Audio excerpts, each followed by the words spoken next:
Então, nessa primeira questão do exercício, nós colocamos aí que seria, ao lado vemos duas estruturas, a primeira do neurotransmissor acetilcolina, né? Então, detalhes aí importantes a gente perceber na acetilcolina, né? Aquele nitrogênio quaternário ali, né?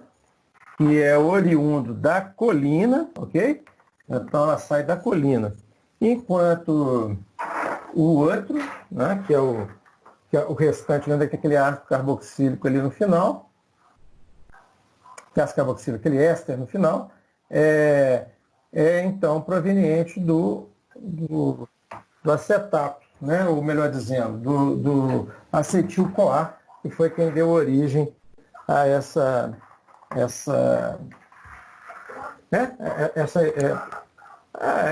neurotransmissor. Beleza. Então, está lá colocando primeiro aqui, né? Então, o segundo é o carbacol, um éster sintético da colina. Ambos atuam como receptores colinérgicos, em receptores colinérgicos muscarínicos e nicotínicos. Mas o carbacol tem uma ação muito mais duradoura sobre esses fármacos, faça o que se pede. Está colocando aqui, identifique as diferenças estruturais entre um e outro aí, né? Muito bem, deixa eu já pôr aqui meu negocinho de desenho aqui, deixa eu colocar em vermelho, para a gente ir identificando as coisas. Então, gente, vocês podem verificar aqui que elas são duas estruturas idênticas, né? A única coisa que eu tenho de diferente aqui é esse grupo aqui, né? Ou seja, eu tirei um CH3 que estava presente aqui, né? Esse CH3. Eu não tô colocando a imagem cheia, gente, para descobrir que fica muito mais fácil eu desenhar aqui do que desenhar na imagem, né, de tela cheia. Ok? Então, olha lá. Então, aqui ó, eu tinha um grupo, né, aqui em cima eu tinha então um grupo CH3, não é isso? Final ali, ó. Esse CH3 foi substituído então por um NH2. Bacana. Então, identifique as diferenças estruturais entre eles. Né? Tá identificado. É a única coisa que tem diferente, o restante é todo igual. Né? Que princípio estudado por nós explica essa diferença? Explica esse princípio.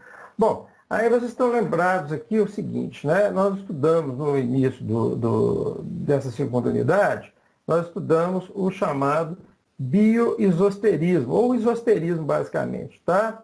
Então, nos isósteros, vocês tinham lá também, né? Dentro dos isósteros tinha aquela lei de deslocamento do Green.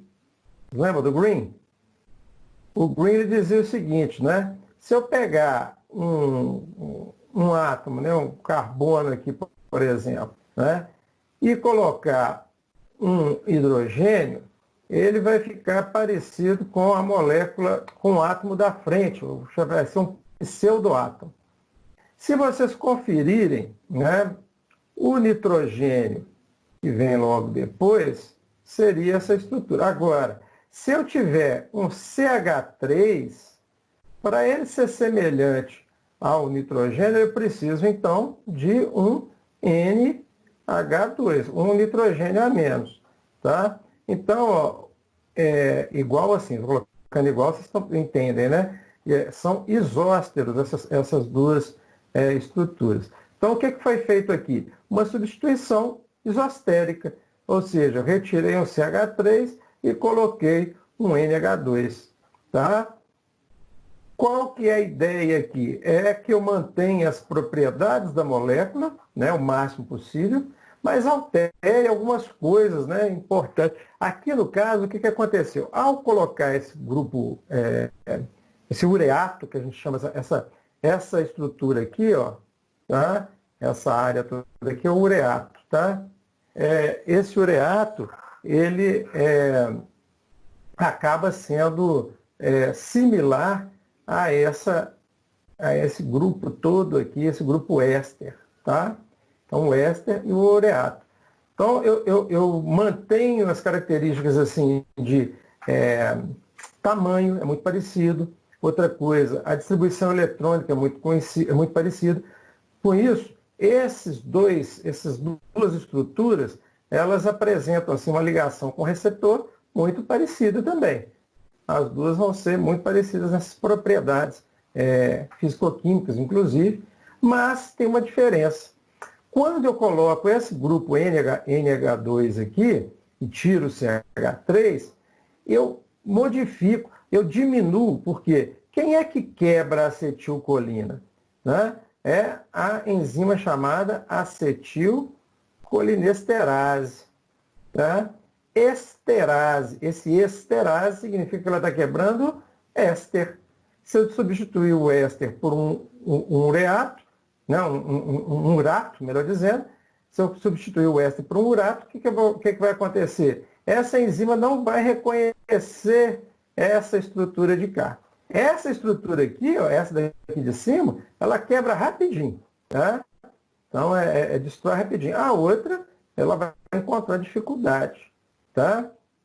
Beleza. Esse grupo NH2, ele ajuda na distribuição eletrônica dessa dupla aqui, né? Forma uma carga aparente aqui em cima e uma outra aparente aqui no nitrogênio aqui embaixo. Uma aparente positiva aqui, uma aparente negativa aqui. Isso faz com que essa estrutura aqui, dessa dupla, fique migrando de um lado para o outro o tempo todo, tá?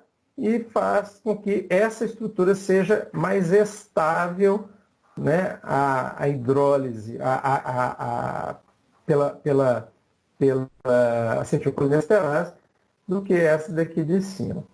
Tá? Então, sabendo que ambas são substâncias ativas, pesquisa e identifica os grupos farmacofóricos.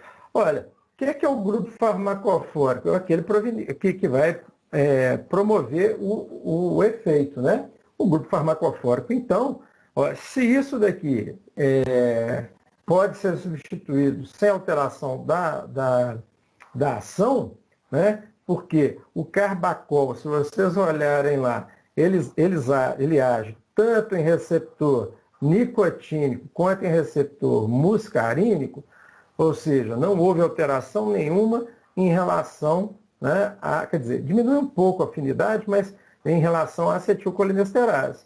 Tá? Então, o carbacol e a acetilcolinesterase têm atividade mais ou menos idêntica. Significa que o que mexeu não faz parte do grupo farmacofórico. Tá? Então, o grupo farmacofórico vai ser o quê? Justamente esse grupo, né, esse nitrogênio quaternário e esse éster aqui, né, basicamente esse éster. Essa estrutura do éster, esses dois oxigênios do éster. Eu posso até substituir o carbono aqui, formando esse ureato, mas eu não vou conseguir interromper a atividade farmacológica. Eu interrompo a atividade, como é que se diz? Metabólica, né? Eu diminuo o metabolismo, mas eu não interrompo a ação. Então, sugira, pautando o princípio descrito acima, qual o provável mecanismo envolvido no prolongamento da ação do carbacol. Eu já expliquei, né? Justamente essa menor sensibilidade do carbacol à acetilcolinesterase. Então, esse grupo NH2 aí, ele promoveu uma estabilização ali daquela estrutura ali que a gente mostrou ali em cima, do oxigênio da dupla ligação, e impediu que houvesse, então, a hidrólise, a quebra aí da acetilcolina. Entendido? Alguma dúvida? Professor, pode só repetir, por favor, sobre o grupo farmacofórico? É a parte, só você ver se eu entendi, a parte da colina? Isso, a parte... Não, deixa eu apagar aqui um pouquinho, porque está meio poluído, né? Não dá para poder a gente entender. Olha só, o que eu substituí aqui? Eu só substituí, vou voltar para a caneta aqui, né? Pôr na caneta azul para ficar diferente. Eu só substituí, eu tirei esse CH3 que está aqui, né? Esse daqui, vamos dizer que é a molécula da acetilcolina que vai ter, vamos dizer assim, 100% de ação, tá? Tanto no muscarínico quanto no nicotínico, ok? Olha, essa parte aqui eu tirei e eu continuei com o efeito, né? Então, quer dizer, esse efeito está relacionado com essa estrutura aqui toda, tá? Essa estrutura eu não posso mexer nela. Entendi. Desculpa. Tá? Entendi. Se eu cortar isso daqui, né? Se eu substituir isso daqui, já não tem efeito, né? Se eu mudar a distância dessa ponte aqui que existe entre o nitrogênio quaternário e o éster, eu também já diminuo a minha atividade. Então, quer dizer, o grupo farmacofórico é essa parte aqui. Beleza? Muito bem. Obrigada, beleza.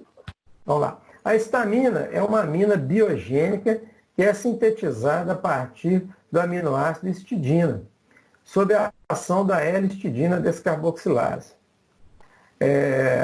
Beleza, HDC. A qual contém piridoxal-fosfato, né, é um cofator, né, é a vitamina B6.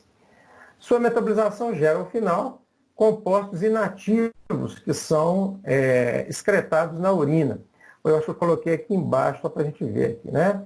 Conhecedores da síntese e da metabolização da histamina, né, a figura abaixo, responde às questões que se seguem. Bom, primeiro, então vamos ver aqui primeiro qual que é a questão. Na questão 2 está lá.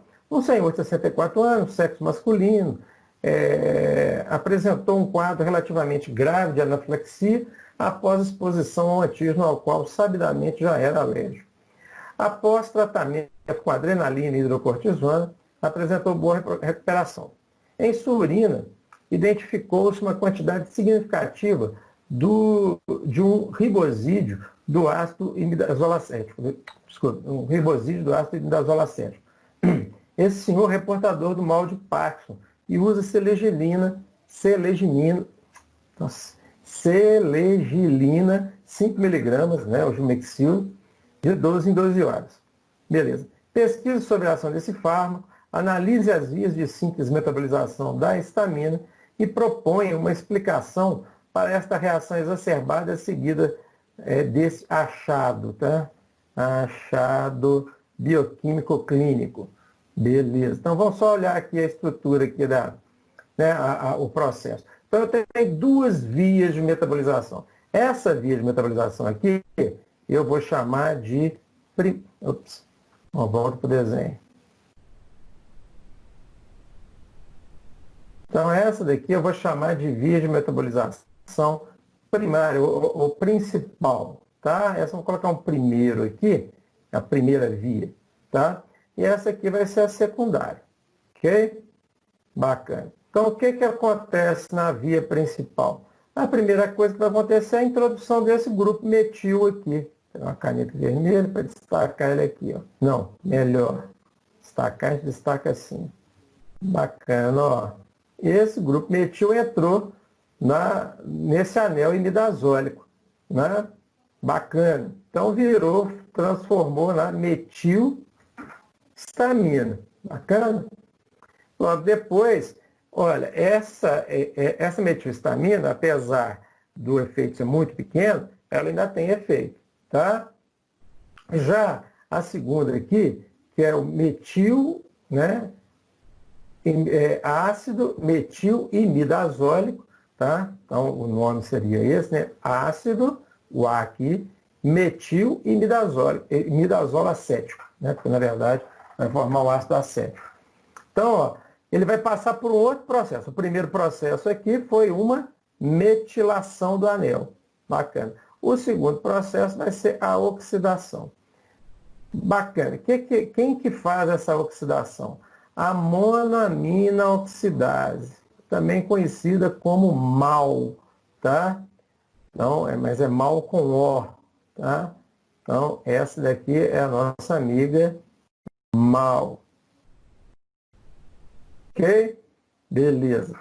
Então, aqui vai formar, então, como eu disse, o ácido metil imidazolo acético. Do outro lado, o que eu tenho? Do outro lado já é um pouquinho diferente. Tá? É uma via secundária, né, onde vai ocorrer o quê?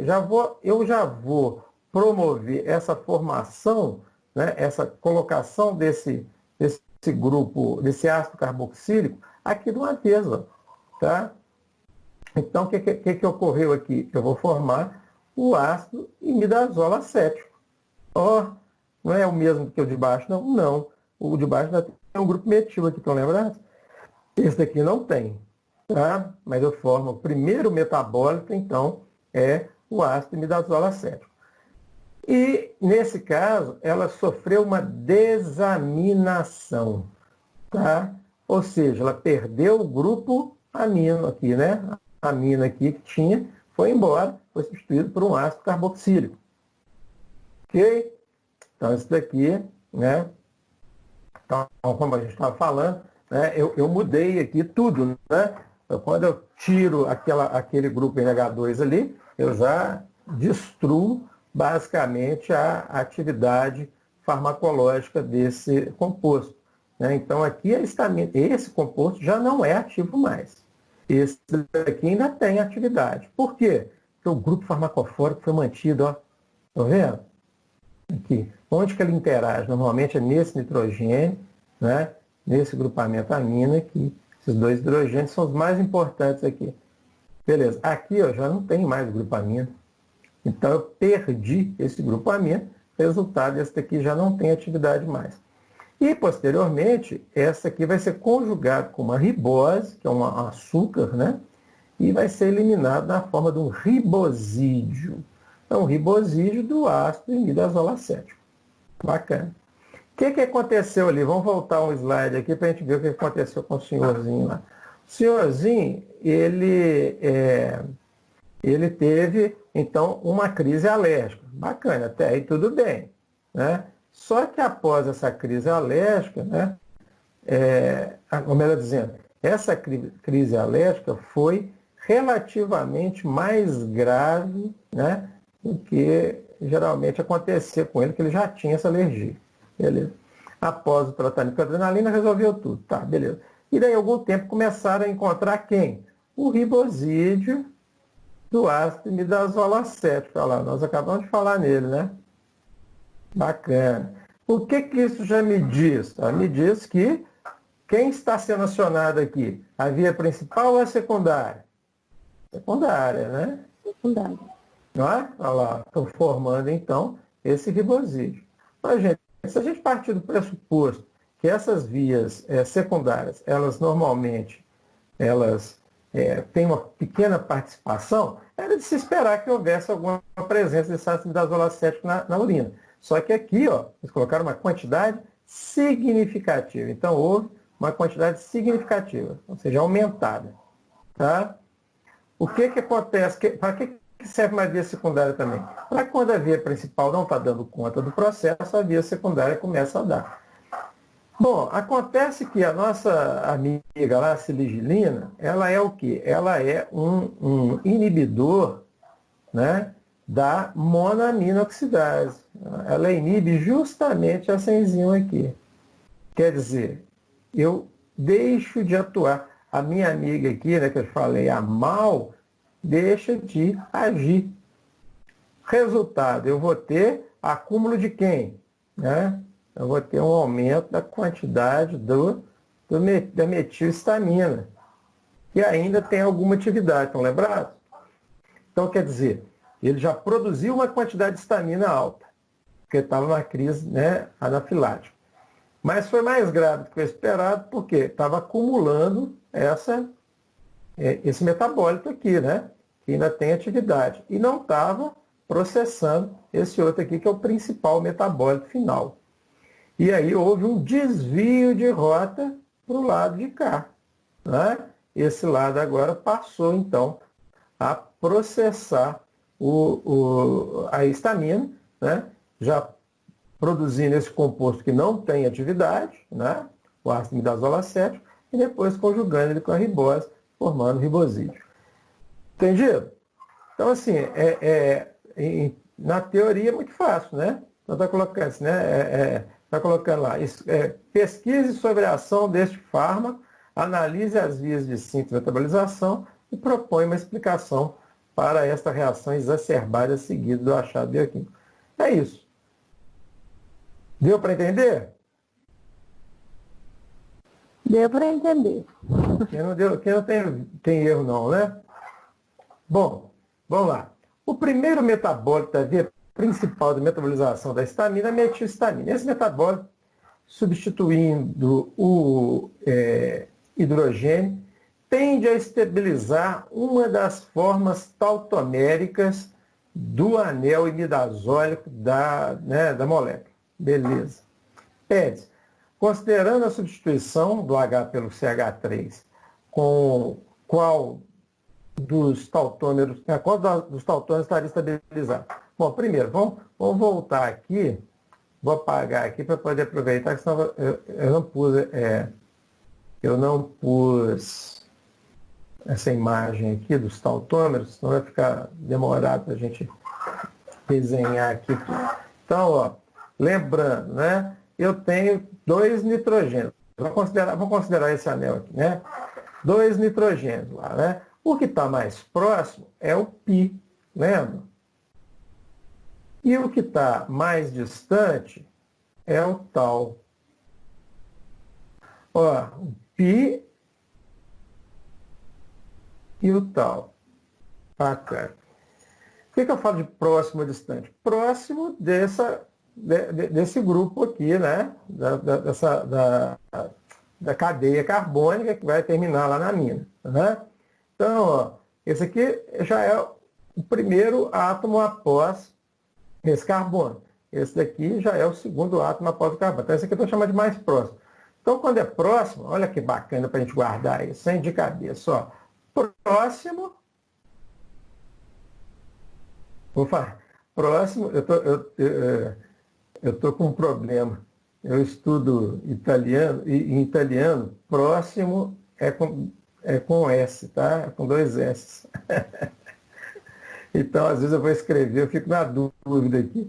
Mas aqui, ó, vamos escrever em italiano, tá? Vou colocar aqui, porque senão um dia vocês vão ver aqui e vão falar que é invenção, me ensina a escrever errado. Então, ó, oi. Boa noite. Esse nitrogênio que você colocou, que é o π, eu posso estar totalmente enganada, é que eu cheguei agora, eu estou meio eufórica ainda. Mas pelo que o π ou o tal, ou prós, é tal e prós, né? Ele não tem que estar ligado com o hidrogênio? Não tem que ser NH? Sim. Tem que ser NH. Agora, na verdade, são as formas tautoméricas, né? Eu estou considerando ali que aquele CH3, ele vai, como se diz, converter daquelas formas, né? Manter uma daquelas formas. Ali, inclusive, se não me engano, eu coloquei no enunciado, deixa eu ver aqui, o que eu coloquei aqui? Espectador tende a estabilizar uma das formas. Considerando a substituição do H pelo CH3, então, quer dizer, isso, na verdade, eu estou modificando, tá? Considerando que esse CH3 está agindo como esse hidrogênio, tá? Então, na verdade, não é. Mas qual das formas, onde estaria mantido aquele hidrogênio, tá? Então, eu estou trocando o CH3 por um H. Basicamente é isso. Tá? Aqui, ó, só para a gente entender aqui. Então, ó, o π, né? Π, a letra grega, né? E próximo, começa com P também. Né? Aqui no italiano, no latino, próximo, né? De prós, então, né? Quando o hidrogênio estiver aqui no π, eu vou ter, então, o tautômero pós. Próximo, ela dizendo. Então, quando o hidrogênio estiver em π. Quando ele estiver em tal, né? Quando ele estiver no tal, ele está distante. Então, eu vou ter o tele. Então, está no π é próximo, está no tele é. Agora, para saber qualquer um ou qualquer outro, o π é o mais próximo.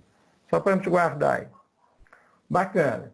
Então, o que eu falei aqui? Ó? Vou considerar que esse nitrogênio aqui, esse hidrogênio, lá dizendo, foi substituído por um grupo de CH3. Tá? Consequentemente, essa dupla ligação, ela vai recair sobre o outro, né? Porque aqui ele não vai ter como fazer uma dupla ligação. Né?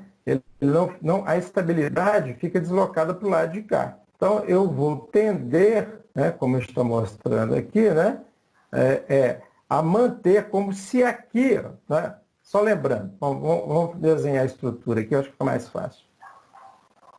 O desenho aqui nunca fica bacana não, viu, gente? Então, eu tenho nitrogênio, nossa, corrido, peraí. Tem um nitrogênio aqui, o outro nitrogênio aqui.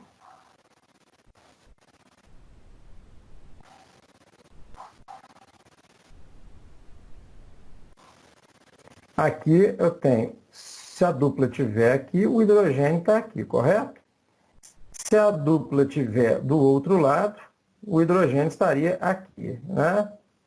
Então, se o hidrogênio estiver aqui, a dupla fica aqui. Se o hidrogênio for, né, para cá,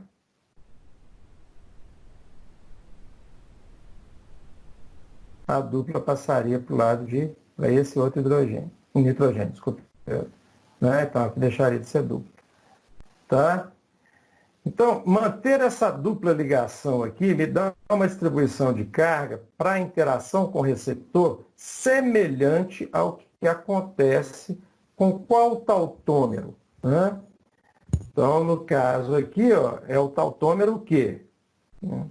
Se o hidrogênio, o hidrogênio estivesse aqui, a dupla estaria aqui, né? Esse hidrogênio é o tal, né? Esse nitrogênio é o tal, portanto, a forma que estaria representada seria a tele, né? Ou seja, eu teria uma similaridade aqui eletrônica de distribuição espacial com a tele, ok?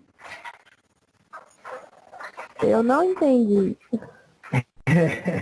Vamos lá, deixa eu apagar aqui. A única coisa que eu estou dizendo aqui é o seguinte. Vocês lembram que as interações com os receptores, elas dependem de distribuição eletrônica, não é isso?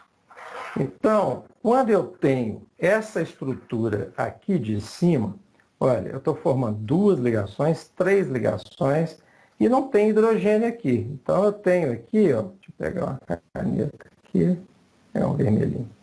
Eu vou ter aqui elétron, tá? Que vai me facilitar a interação com o receptor, tá? Beleza. Outra coisa, eu posso, né, essa estrutura aqui, ó, ela está na forma do tautômero tele, concordam comigo? Por quê? Sim. Porque o hidrogênio está no tal, não é isso? Não é isso? Aqui é o nitrogênio π. Certo? Deixa eu só ampliar essa aqui para ficar mais fácil a gente visualizar essa vantagem aqui que eu tinha esquecido. Né? Então, esse daqui é o π. E o outro é o tal. Beleza. Então, aqui é o π e o outro no tal. Beleza. Então, quando o hidrogênio está no tal, ele está na forma tele. O que eu fiz? Eu simplesmente mantive essa estrutura aqui, porque quando eu tiro esse hidrogênio e substituo ele por um CH3, eu estabilizo essa estrutura de forma que essa dupla ligação ela não vai migrar para cá. Tá? Não vai haver essa migração dessa dupla ligação para cá. O resultado é que é como se, tá? Vamos notar isso assim, que é como se eu estivesse, né, trabalhando só com a forma tele. Beleza? No meio da semana me perguntaram aí, né? Deixa eu só fazer uma coisa aqui, peraí. No meio da semana me perguntaram aí acho que foi a Bruna, a Patrícia, que perguntou, né, qual que era a forma mais estável, né, qual que era a forma para interação da histamina com o receptor. Qual que é aquela que fornecia a melhor estabilidade com o receptor. Vocês lembram o que eu falei? Eu lembro, professor, só que é porque no início do vídeo que eu estava assistindo, o senhor falou uma coisa e no final você falou outra. E eu troquei as bolas lá, né? Aí depois tentei avisar o pessoal. Você falou, você falou assim, que o que favorece Acoplamento do receptor com H1 era o tele e a ativação do receptor era o PRO. Mas no início você falou o oposto disso, só no final você falou certo. No final eu falei certo, Falou. no início eu falei errado. Tá, beleza. Quando você começou a abrir os slides. Acontece nas melhores famílias, né? E nas piores também, tá? Então, olha só. Então, quando eu tenho aqui a estrutura do tele, né? Eu estou favorecendo o quê? Eu estou favorecendo o acoplamento, não é isso?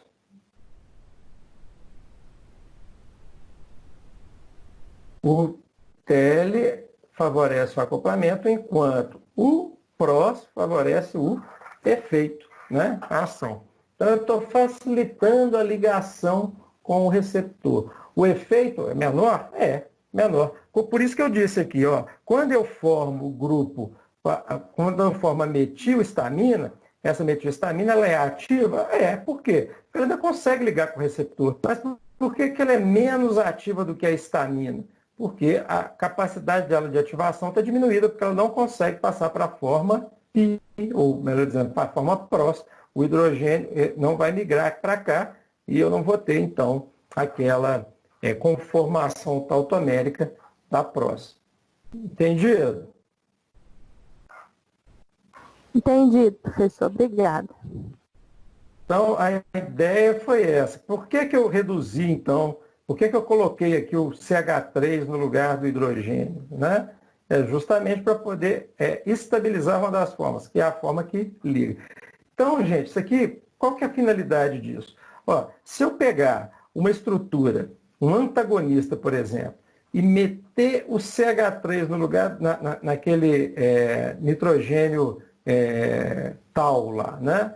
Na posição tal, o que eu faço? Eu facilito a ligação dele. Ó, o antagonista não quer justamente ocupar o receptor do agonista, então isso daqui é uma grande vantagem. E outra, ele não tem um efeito menor mesmo? Então, beleza. Se eu ainda modificar mais aquela molécula de forma que ela não interage, não faça a ativação daquele receptor, melhor ainda. Então, é muito comum a gente verificar nos antagonistas que aquela posição ali tautomérica está mantida, né? Ou seja, posição tele, né? Que facilita, então, a ligação. Bom, beleza. O que representa o grupo metil? O que a presença no grupo metil implica na relação estrutura-atividade dessa molécula? Foi o que eu falei, né? Então, a gente facilita a ligação, entretanto, diminui a atividade. Beleza? Então, isso daí que é a relação estrutura-atividade dessa molécula. Bom, esse outro aqui talvez tenha sido um pouquinho mais difícil para vocês fazerem, porque, primeiro, já faz algum tempo que vocês viram a questão dos enantiômeros, né? Então, está colocado aqui abaixo, vemos um dos enantiômeros do antihistamínico clorfeniramina. Eu tenho a dexclorfeniramina, né? E, obviamente, que deve ter a levo. Mas aqui não interessa isso. Eu quero saber se ela é S ou se ela é R. Lembram disso? São duas coisas diferentes, né? O D e o L é para onde ela desvia a luz polarizada. Agora, já o R e o S é o sentido de giro. Lembrando que aquele giro a gente faz, né, uma gambiarra lá, que é colocar as estruturas na posição, né, na ordem crescente, né, ou melhor, decrescente de importância pelo peso atômico daquela estrutura. Então, primeira coisa é a gente verificar onde é que é o carbono quiral, né? Nesse caso, então, o carbono quiral, ele está fácil de identificar aqui, ó, né?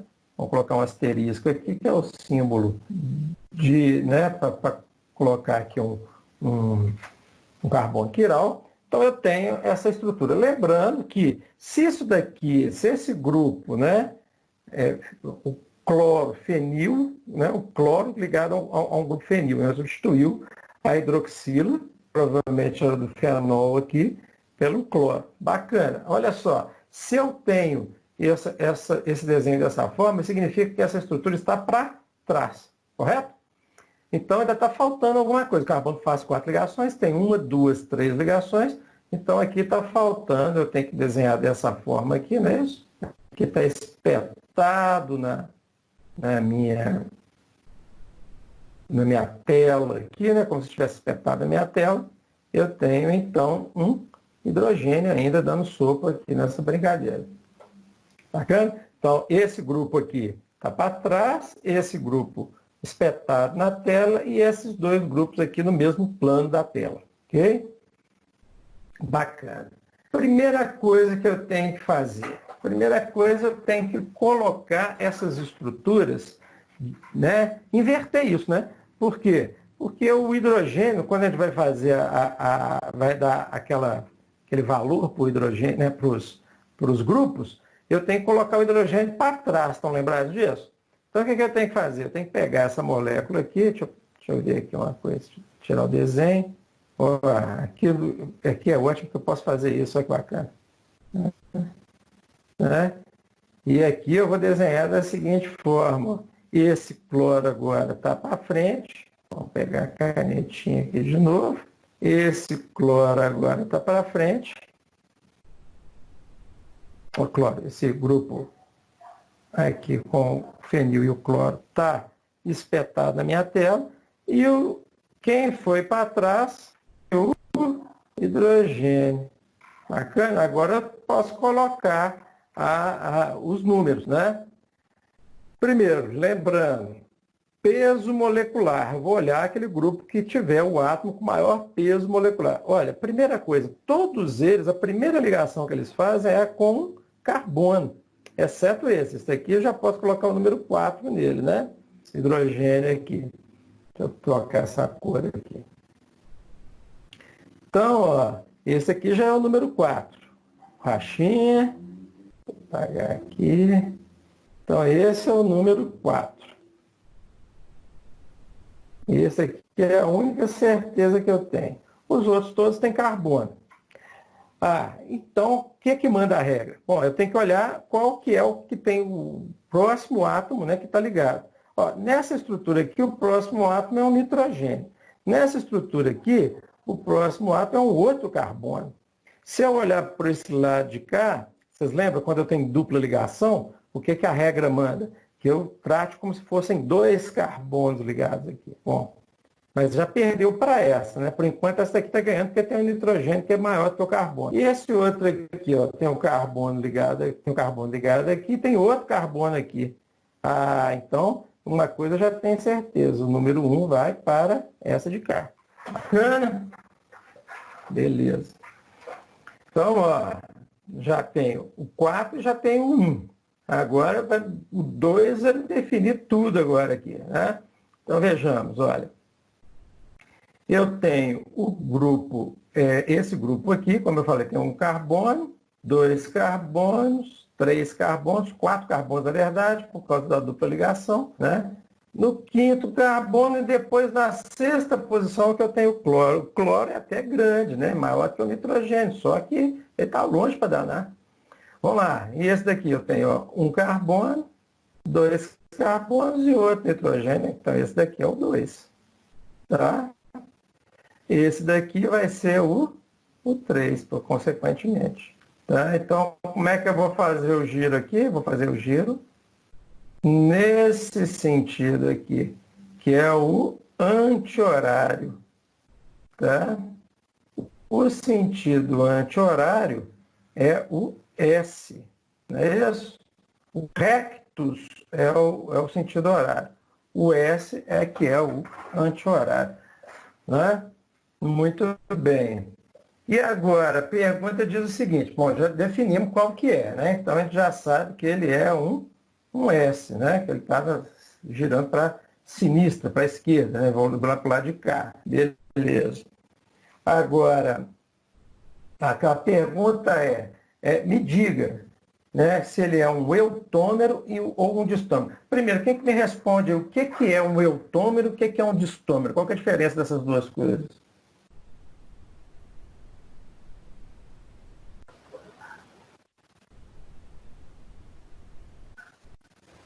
Eutômero é a forma ativa?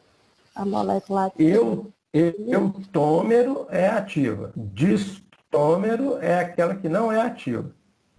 Tá? Lembraram disso aí? Eutômero é o enantiômero, é o enantiômero ativo. E o distômero é aquele que é o contrário, diz ao contrário, né? Que não é ativo. Né? E aí, o que vocês me dizem? Essa daqui é a forma ativa ou inativa? Lembram lá qual que era a forma ativa para esse antihistamínico? Eles eram, né, da forma S ou forma R, que era ativa? Então, ó, no caso dos antihistamínicos, né, os antihistamínicos, as formas que são ativas são as formas S, tá? Então, portanto, esse daqui é o eutômero. Eutômero é a forma ativa, tá? Nos antihistamínicos. Distômero, se eu identificasse aqui como sendo R, seria um distômero. Mas aqui é um eutômero, ok?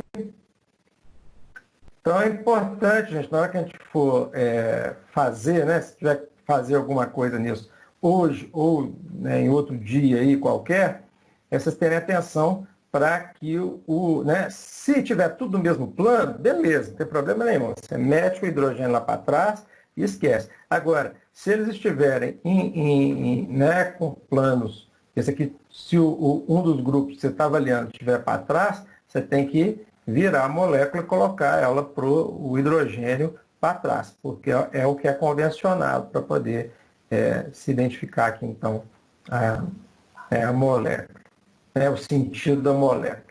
Bom, ao lado, vemos as estruturas de fármacos colinérgicos. Analise as estruturas e descreva as vantagens conferidas pelas substituições ou acréscimo das moléculas básicas da acetilcolina, a molécula básica da acetilcolina. Então, a acetilcolina, nós já vimos aqui, ela está desenhada do lado contrário. Lembrando, em química não tem cabeça para baixo, nem cabeça para cima, não tem esquerda nem direita, tá? Se você mantiver a estrutura, ela está valendo do mesmo jeito. Se eu virar ela para o outro lado, não tem problema nenhum. Bom, aqui então, eu tenho a estrutura 1, a estrutura 2 e a estrutura 3. Na estrutura 1, o que eu consigo verificar? Vamos só marcar aqui com marca-texto, que fica melhor. Aqui, ó. Eu consigo ver, então, esse grupo metil colocado aqui.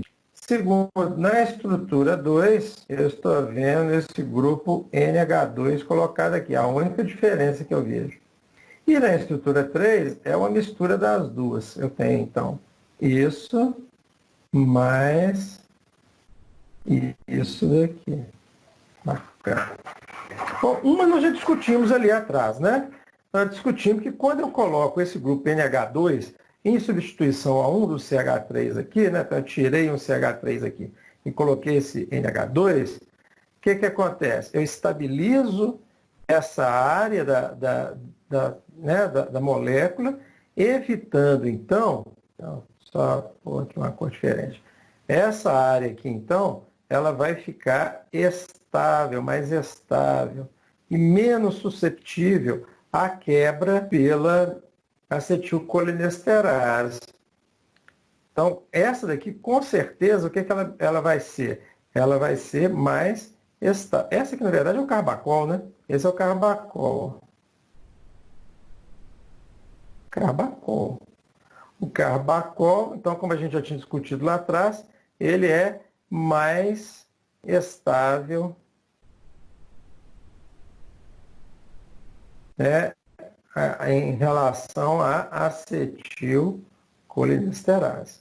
Então, a presença desse grupo aqui o torna mais estável.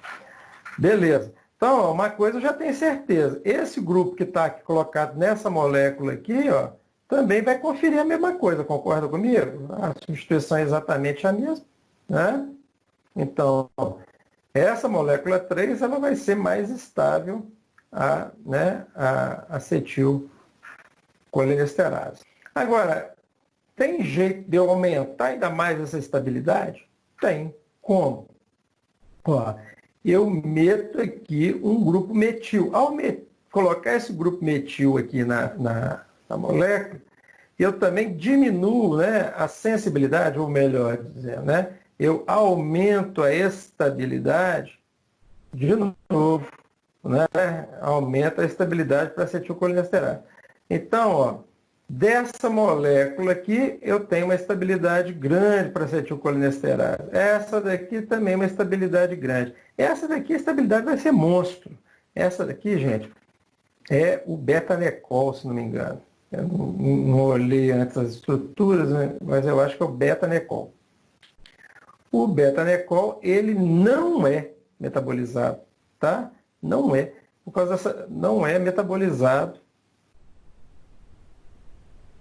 pela acetilcolinesterase. Então, ele é altamente estável. Ele não, então, o tempo de ação dele é imenso. Tá. Opa, beleza. Agora, e esse daqui? E esse grupo metil, ele só confere isso? Não. Aqui tem uma outra coisa também. Ele diminui a atividade nicotínica. Então, ó, essa daqui é a metilcolina. Tá? Ela tem uma ação similar à da acetilcolina, só com uma atividade nicotínica menor. Tanto é que ela, às vezes, é usada para teste de asma. Então, para saber se a pessoa é asmática, né? Se a asma dela está relacionada com essa via aí colinérgica, né? O que eles fazem? Sensibilidade receptor muscarínico, né? Lembrando, a contração de brônquios lá é receptor muscarínico. Então, eles administram essa metilcolina. Se a pessoa começar a ter crise de asma, é porque é isso mesmo. Então, ela é bem específica para receptor muscarínico. Então, ela diminui a atividade, nesse grupo metil, diminui a atividade para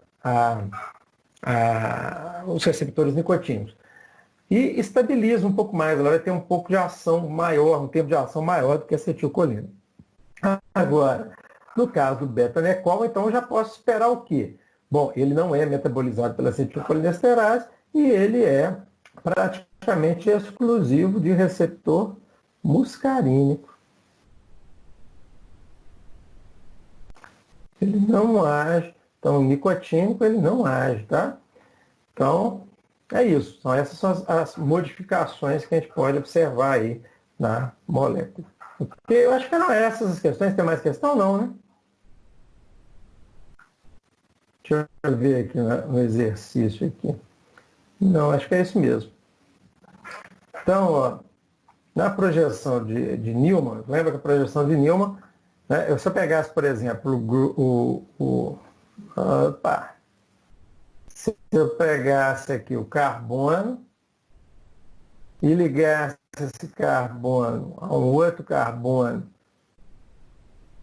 igualzinho a ele, só que de cor diferente, tá? Para ficar didaticamente mais fácil, né? E eu tivesse aqui, né? Vamos imaginar que aqui eu tenho 2 hidrogênios ligados e aqui embaixo eu tenho um terceiro. E aqui nesse outro eu teria o contrário, tá? Eu teria 2 hidrogênios aqui embaixo e um terceiro aqui em cima.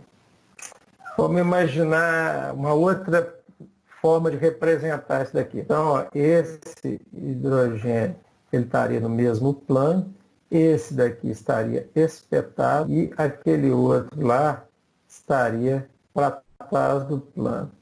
Tá? Hidrogênio, hidrogênio. Ao passo que o outro aqui, ele estaria da seguinte forma. O carbono está aqui, ele estaria então espetado aqui na tela. É tudo pretinho aqui, você sabe, é cheio.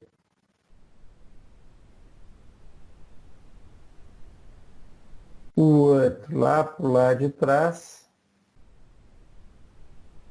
E esse daqui no mesmo plano. Tá? Como que eu represento isso na estrutura de Newman, ou na projeção de Newman? Vamos dizer que esse daqui, então, eu vou chamar esse aqui de carbono 1 e esse aqui vai ser o carbono 2, tá? Aqui tanto faz, um ser 1 e um ser 2, tanto faz. Então, o que eu pego aqui? Eu desenho uma bola representando esse meu carbono 1. Tá? Esse é o meu carbono 1. Entretanto, o carbono 2, ele também está aqui representado, só que eu não consigo vê-lo. Que é como se eu estivesse olhando de frente, lembra? Se eu olhar de frente aqui, ó, se eu colocar aqui uma pessoa olhando, né, de frente para ele aqui, ele está olhando nesse ângulo, não é isso? O olhinho dele aqui olhando aí, ó, tá? Ele está olhando nesse ângulo aqui, ó. Esse é o campo de visão dele. Então é como se ele estivesse vendo esse carbono aqui, ó, pela frente aqui dele. Não, ficou legal isso aqui, não posso fazer não, senão não consigo representar depois. Então, ó, vamos imaginar, ó, esse hidrogênio, eu disse que ele está espetado na tela, né? Então ele está para um lado, né? Vamos colocar ele assim. O outro está para o outro lado, está espetado para trás, então ele está para lá. E esse outro está no plano da tela, ele estaria como se eu estivesse aqui. Ah, então eu tenho hidrogênio aqui, eu tenho hidrogênio aqui, eu tenho hidrogênio aqui. Agora vocês percebem que o outro lá de trás está cruzado, olha lá, ó. Onde aqui eu tenho 2, lá atrás eu tenho um que está no mesmo plano. Então, nesse caso, eu teria alguma coisa assim, ó.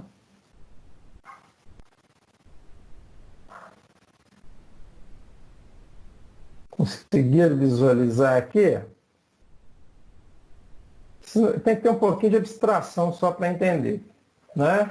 Então, eu consigo visualizar isso daí com uma certa facilidade, né?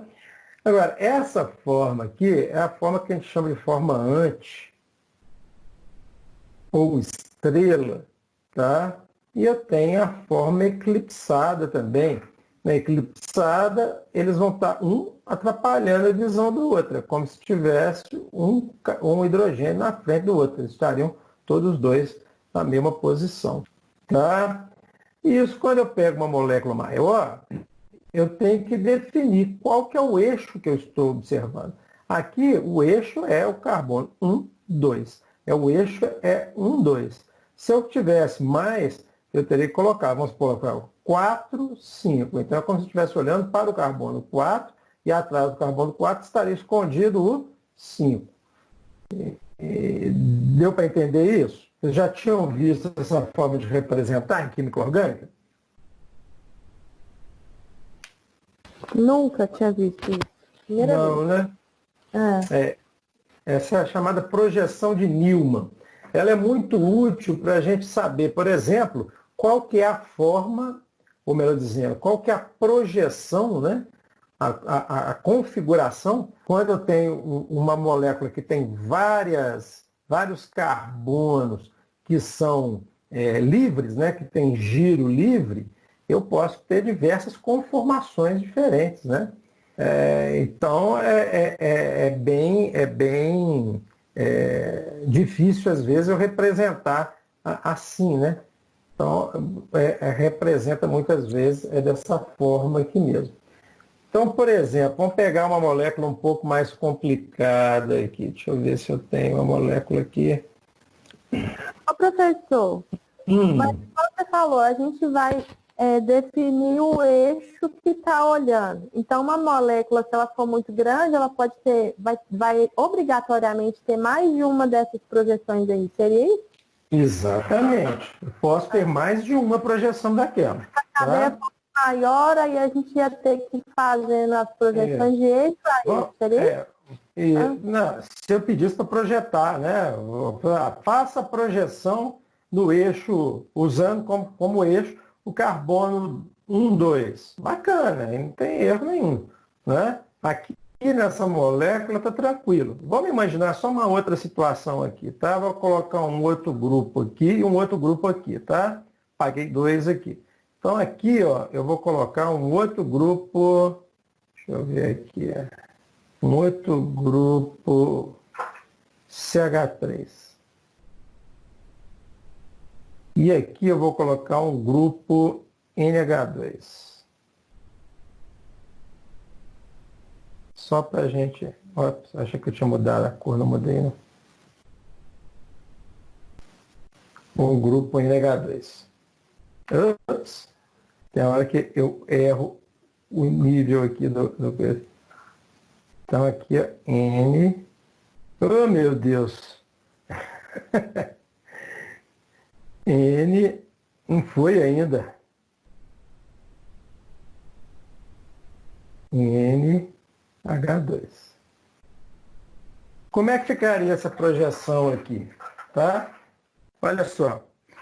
Eu estou considerando que esses dois aqui estão para baixo, certo? Então aqui, ó, essa aqui seria que teria sumido, né? Essa daqui. E esse de cá, o carbono, esse lado de cá seria esse aqui que sumiu, né? Isso foi substituído. Então, consequentemente, eu tiraria esse de cá e esse do grupo de cá. Então, eu teria, né? Em vermelho aqui, atrás eu teria NH2 e aqui em cima eu teria o CH3.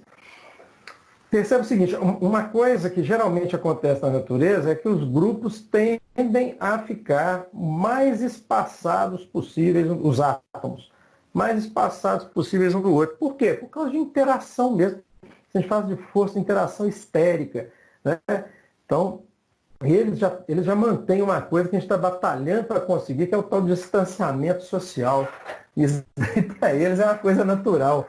Então, eles não querem ficar muito, porque é interação demais aí não colabora na molécula. Então, geralmente, as formas mais estáveis, né, são aquelas estáveis. Não estou dizendo que são as ativas, tá? É uma coisa diferente. Mas as formas mais estáveis, geralmente, são aquelas onde eu tenho um distanciamento maior entre os grupos. Principalmente dois grupos volumosos, como são esses dois aqui. Tá? Entendido?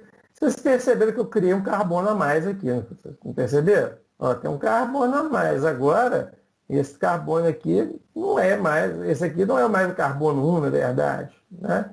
Esse aqui vai ser o carbono 1, 2, 3. Né? Se fosse manter essa sequência. Se eu quisesse projetar agora, olhando por esse carbono que eu coloquei agora esse aqui eu vou chamar de 1, esse aqui vai ser o 2, esse aqui vai ser o 3. Se eu tivesse que projetá-los agora, fácil. Olha lá. Vamos imaginar agora. Bom, primeiro deixa eu só fazer um exercício de imaginação aqui, para onde estariam esses hidrogênios aqui também, né? Então vamos dizer que esses hidrogênios também estariam assim, né? Olha lá. Hidrogênio, aqui um outro hidrogênio. Então agora eu vou pegar o eixo, olha lá, ó. O eixo 1, 2. Eu desenhei lá uma bolinha. Ok? Olha, eu sei que o carbono tem carbono, ele está fazendo ligação com esse segundo carbono, está escondido lá atrás. Né? Eu pus os dois hidrogênios para cima aqui, então eu vou colocá-los aqui para cima. Ó. Beleza? Então aqui eu tenho um CH3, correto? Isso, CH3. Aqui atrás eu tenho um CH2, não é isso? CH2 que está ligado com outro grupo, NH2. Né? Então, nesse momento, essa projeção ela teria alguma coisa parecida com isso daqui. Né? Vamos imaginar que esse carbono... Cara que não pega.